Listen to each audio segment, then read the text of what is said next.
रणथंभौर का चौहान वंश और इस वंश के प्रतापी शासक के बारे में पढ़ रहे हैं। इस वीडियो के अंतर्गत रणथंभौर के चौहान वंश के बारे में अध्ययन करेंगे कि चौहान वंश में कौन कौन प्रतापी राजा रहे हैं। तो आइए शुरू करते हैं। रणथंभौर का चौहान वंश का संस्थापक आपका कौन है? गोविंदराज। कौन है? गोविंदराज। समय है इसका 1194 ईस्वी। उसके बाद ये कौन है? गोविंदराज कौन है? ये पृथ्वीराज तृतीय का पुत्र है गोविंदराज, और ये रणथंभौर का राजा बना है। उसके उत्तराधिकारी यानी कि पृथ्वीराज तृतीय के उत्तराधिकारी कौन कौन थे? वालन, प्रहलादन और वीर नारायण थे। वालन, प्रहलादन और वीर नारायण इसके उत्तराधिकारी थे। वीर नारायण का संघर्ष जो है वो किससे हुआ था? आपको पता है, गुलाम वंश के राजा, गुलाम वंश के शासक इल्तुतमिश के साथ वीर नारायण का संघर्ष हुआ था, और जिसमें वीर नारायण की मृत्यु हो गई थी। ठीक है। उसके उत्तराधिकारी वाघभट्ट ने, उसके बाद आपने इसका उत्तराधिकारी यानी कि वीर नारायण का उत्तराधिकारी कौन है? इसका बेटा कौन था? वाघभट्ट। तो वाघभट्ट ने दिल्ली से भेजे गए तुर्क अधिकारियों से अपना पैतृक राज्य बचाया। तो तुर्कों से इसके बेटे वाघभट्ट ने युद्ध किया और अपने राज्य को बचाया। उसके बाद आप देखिए, उसके पुत्र वाघभट्ट का बेटा कौन है? जैत्र सिंह। तो वाघभट्ट के बेटे जैत्र सिंह ने नासिरुद्दीन द्वारा भेजी गई सेना को रणथंभौर नहीं जीतने दिया। तो बेटा भी इसका शक्तिशाली था जैत्र सिंह। इसने नासिरुद्दीन द्वारा भेजी गई जो सेना थी उसका सामना किया और उसको जीतने नहीं दिया, परंतु उसे कर देने के लिए विवश होना पड़ा।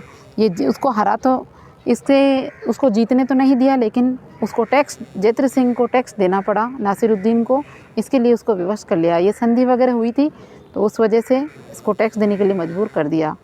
अब हम रणथंभौर के एक बहुत ही प्रसिद्ध पावरफुल राजा हमीर के बारे में पढ़ेंगे, क्योंकि इसके बारे में लाइन है, आपने सुनी होगी, तिरिया तेल चढ़े ना दूजी बार।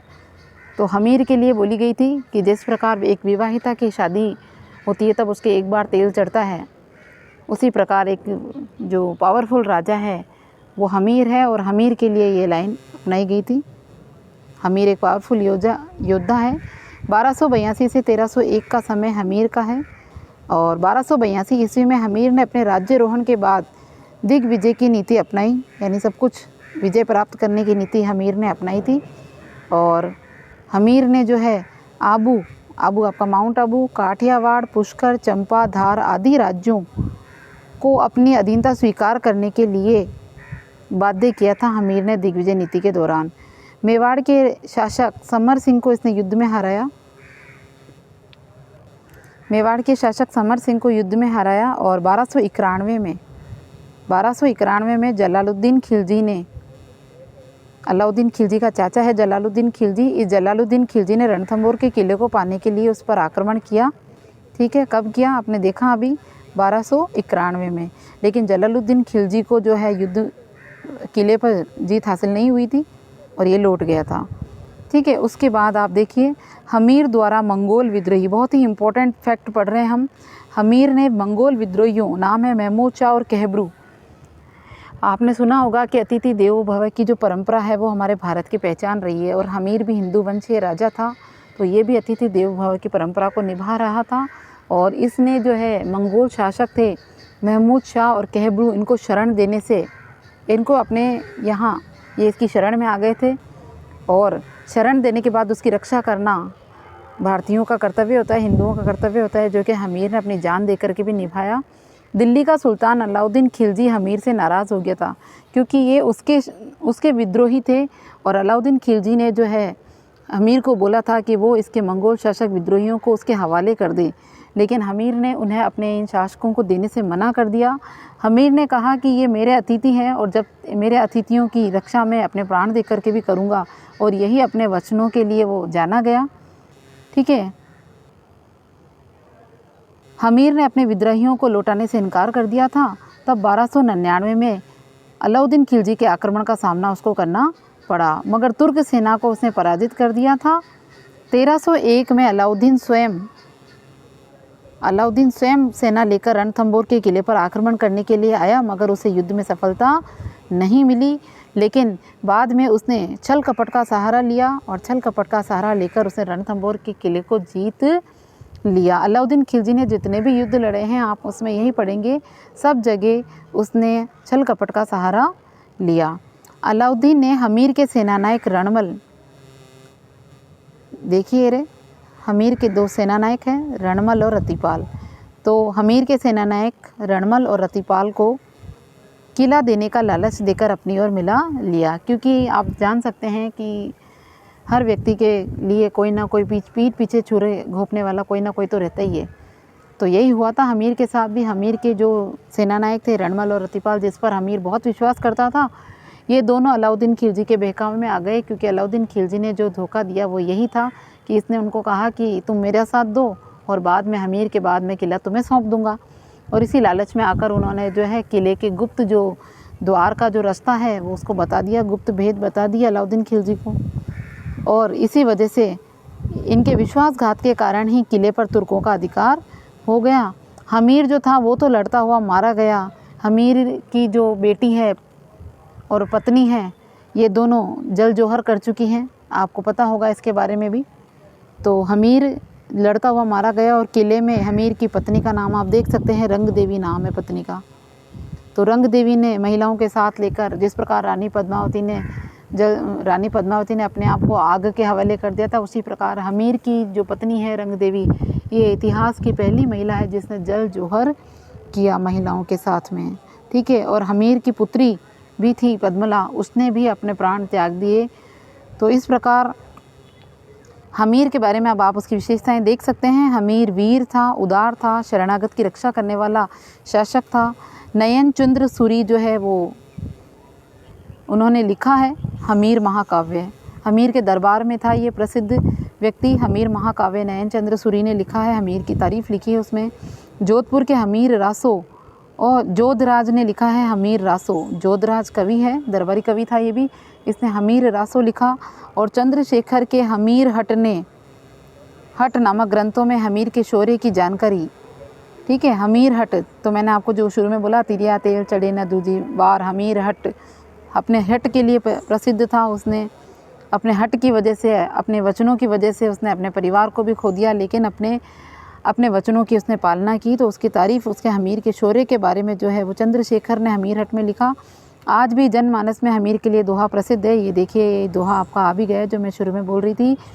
सिंह सवन सतपुरुष वचन, ठीक है। सतपुरुष के जो वचन होते हैं वो बहुत फिक्स होते हैं। और कदली फले एक बार, केला एक ही बार अपना फल देता है। तिरिया तेल हमीर हट, जो विवाहिता नारी होती है उसके एक ही बार तेल चढ़ता है। और हमीर का जो हट है, हमीर की जो जिद है, चढ़े न दूजी बार, उसको भी दूसरा मौका नहीं मिलता, वो भी एक ही बार में अपने वचनों के लिए फिक्स रखता है। तो हमीर के लिए ये दोहा आज भी बोला जाता है, आपने सुना होगा। उसके बाद अगला हमारा आता है जालोर का चौहान वंश और उसके प्रतापी शासक। तो जालोर जो है मध्यकालीन इतिहास में एक विशिष्ट इतिहास रखता है। जालोर की खास बात यह है कि ये दिल्ली से गुजरात और मालवा जाने वाले मार्ग पर स्थित जालोर पर अधिकार स्थापित करना, दिल्ली से गुजरात की ओर होते हुए जालोर पर अधिकार करना चाहता था। और इसकी किले की खासियत होने की वजह से रणथंभौर का किला और जालोर का किला इसकी दिल्ली रोड पे ही है, तो उस हिसाब से इसकी महत्वाकांक्षा थोड़ी ज़्यादा थी, इसलिए अलाउद्दीन खिलजी इन दोनों किलों को पाना चाहता था। और आप देखिए, दिल्ली के प्रत्येक शासक के लिए एक आवश्यक कार्य था जालोर के किले पर अधिकार करना। दिल्ली सल्तनत के समय जालोर पर चौहानों का अधिकार था, ठीक है। दिल्ली सल्तनत के समय जालोर पर चौहानों का ही अधिकार था। और जालोर के इस चौहान वंश का संस्थापक था कीर्तिपाल। जालोर पर चौहानों का अधिकार था, इसलिए चौहानों का ही राजा था कीर्तिपाल, जिसने 1181 में जालोर राजवंश की नींव रखी, 1181 में, ठीक है। उसके बाद अगला आपका राजा आता है कान्हड़ देव। तो कान्हड़ देव जो है जालोर का शासक है और चौहान वंशीय है। इसका समय 1305 से 1311 तक का है, ठीक है। कान्हड़ देव के बारे में देखिए कि ये जालोर का चौहान शासकों में सर्वाधिक शक्तिशाली राजा था, तो कान्हड़ देव, ठीक है। और इसके समय में ही अलाउद्दीन खिलजी की सेना के गुजरात आक्रमण के समय, जब अलाउद्दीन खिलजी अपनी सेना लेकर गुजरात पर आक्रमण करने के लिए जा रहा था, तो रास्ता देने को लेकर कान्हड़ देव है, एक विवाद इनके बीच में, अलाउद्दीन खिलजी के बीच में विवाद हो गया था। क्या हुआ था कि अलाउद्दीन खिलजी जो था वो गुजरात अभियान के लिए जा रहा था, आक्रमण करने के लिए जा रहा था, और वो जालोर से होकर के, अलाउद्दीन खिलजी ने जालोर का रास्ता उससे मांगा। तो इसने कहा कि अगर मेरे रास्ते से गुजरना है तो आपको टैक्स देना पड़ेगा। अलाउद्दीन खिलजी और टैक्स देगा, ये संभव ही नहीं था, इसलिए इन दोनों के बीच में विवाद हो गया। अलाउद्दीन खिलजी उसी समय अपनी सेना लेकर चला गया, लेकिन जब वापस आया तो इसी कान्हड़ देव जो था उसके जालोर से होकर के वो गुजरा, तो इसने उसके सारे सामान को वहीं पर रोक लिया, सोना चांदी आभूषण। ये सूचना जब अलाउद्दीन खिलजी के पास पहुंची तो इसने उसके ऊपर इनकी दुश्मनी और बढ़ी और आक्रमण करने का इनका निर्णय और मजबूत हो गया। 1305 ईस्वी में सुल्तान अलाउद्दीन खिलजी ने सेनानायक का नाम देखिए, ऐन मुल्क मुल्तानी। तो सेनानायक मुल्तानी को जो है सेना सहित जालोर पर आक्रमण करने के लिए भेजा। वे कान्हड़ देव को समझा बुझाकर दिल्ली ले आया। दिल्ली दरबार का माहौल कान्हड़ देव के स्वाभिमान के बिल्कुल खिलाफ था। कान्हड़ देव जो था वो दिल्ली दरबार चला आया। उसके बाद कान्हड़ देव और अलाउद्दीन खिलजी के बीच में झगड़ा हुआ, संघर्ष हुआ, और नैन सिंह ने युद्ध का कारण, कान्हड़ देव का बेटा है वीरम देव द्वारा सुल्तान की पुत्री अलाउद्दीन खिलजी की जो पुत्री है, अलाउद्दीन खिलजी की पुत्री का नाम है फिरोजा। तो कान्हड़ देव के बेटे वीरम देव ने अलाउद्दीन खिलजी की पुत्री फिरोजा से विवाह, समझ में आ रहा है आपको, विवाह करने से इनकार कर दिया। ठीक है, अलाउद्दीन खिलजी चाहता था कि कान्हड़ देव अपने बेटे वीरम देव की शादी अलाउद्दीन खिलजी के बेटी फिरोजा से कर दे, लेकिन कान्हड़ देव के बेटे वीरम देव ने जो है मना कर दिया। और मना करने के बाद अब आप समझ सकते हैं आगे क्या हुआ होगा। तो देखिए 1308 में सुल्तान अलाउद्दीन खिलजी ने जालोर के शक्तिशाली किले सिवाना के किले पर अधिकार कर लिया। ठीक है, सिवाना के किले को लूट लिया इसने, अधिकार कर लिया, और उसका नाम यानी कि सिवाना के किले का नया नाम क्या रख दिया, खेराबाद। ठीक है, सिवाना के किले का नाम क्या रख दिया, खेराबाद रख दिया। उसके बाद कमालुद्दीन गुर्ग, खेराबाद रख दिया, इसके सिवाना के किले का नया नाम खेराबाद रख दिया, और उस किले में प्रतिनिधि के रूप में कमालुद्दीन गुर्ग को नियुक्त कर दिया। उसके बाद 1311 ईस्वी में अलाउद्दीन जो था वो जालोर पर घेरा डाल दिया उसने, लेकिन सुल्तान को सफलता नहीं मिल पाई थी। अंत में कान्हड़ देव के एक सैनिक कह लीजिए, तो कान्हड़ देव का एक खास व्यक्ति था, विश्वास पात्र था, उसका नाम था दहिया सरदार। और ये दहिया सरदार जो था राव बीका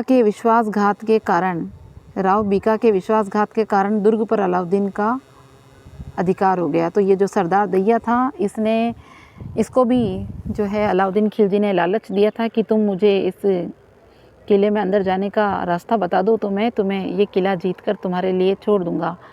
तो यही बात, इसी लालच में, लोभ लालच में आकर अलाउद्दीन खिलजी को दहिया सरदार ने जो है वो बता दिया था कि कहाँ से जाना है। इस प्रकार अलाउद्दीन खिलजी किले में घुस गया और किले को जीतने में, किले पर अधिकार कर दिया। कान्हड़ देव लड़ता हुआ मारा गया और किले की महिलाओं ने जौहर कर लिया।